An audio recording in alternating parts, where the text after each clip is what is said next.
Now let us see some examples related to work done to be zero. आप ये जानते हैं कि अर्थ जो हमारा अर्थ है इसके चारों तरफ ऑर्बिट में natural satellite and artificial satellites revolve करती हैं। जो इसरो नासा जो सैटेलाइट्स लॉन्च करते हैं वो इस तरीके से ऑर्बिट में रिवॉल्व करती रहती है। तो मैं पूछ रहा हूँ what is the work done by these satellites, what is the work done by these satellites revolving in a orbit.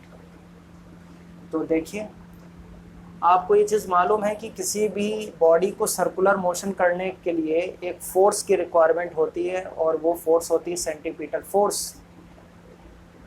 Over here centripetal force is acting in the form of gravitational pull of the अर्थ।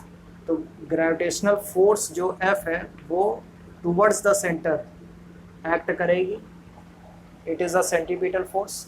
और body का जो displacement हो रहा है वो tangent की direction में हो रहा है। टेंजेंट किसी भी पॉइंट, किसी भी सर्कुलर मोशन में अगर किसी पॉइंट पे हम लोग एक टेंजेंट ड्रॉ कर दें तो हमें उस वेक्टर क्वांटिटी की डायरेक्शन पता चल जाती है। Displacement is a vector quantity, तो इस पॉइंट पे इस डायरेक्शन में डिस्प्लेसमेंट है, इस पॉइंट पे इस डायरेक्शन में, इस पॉइंट पे इस डायरेक्शन में। You have to draw the tangent. Tangent is a straight line.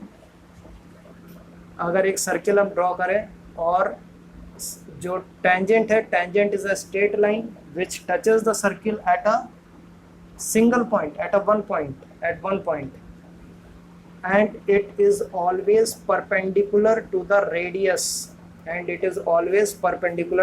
Radius, यानी टेंजेंट एक वो स्ट्रेट लाइन है जो सर्किल को एक पॉइंट पे टच करती है और रेडियस से 90 डिग्री एंगल बनाती है। That is tangent. तो ये सब टेंजेंट्स हैं, ठीक है। तो यहाँ पे जो एंगल बन रहा है डिस्प्लेसमेंट और फोर्स के बीच में, वो कितना एंगल बन रहा है? 90 डिग्री। तो आपको मालूम है जब 90 डिग्री बनता है एंगल तो वर्क डन क्या हो जाता है? ज़ीरो। तो satellites are doing zero work. ये कॉन्सेप्ट समझ में आ गया। इसी तरीके से जब इलेक्ट्रॉन न्यूक्लियस के चारों तरफ रिवॉल्व करता है then also it is doing zero work. The moon revolving around the earth, it is doing zero work. So all the bodies which are revolving in circular motion are doing zero work. Next, एक example है कि कोली जो है luggage अपने sir पे रख के सीधे मूव करता है, तो he is doing zero work.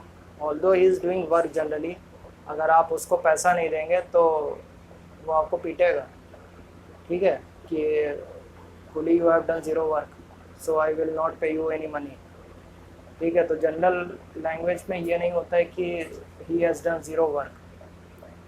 It is only in physics then he is doing zero work.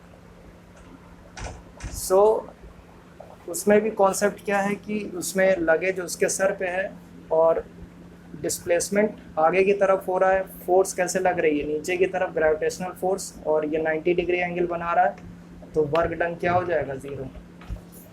तो वर्क डन इस केस में भी क्या होता है? ज़ीरो होता है। तो ये सब कुछ एग्जांपल्स हैं for work done to be zero.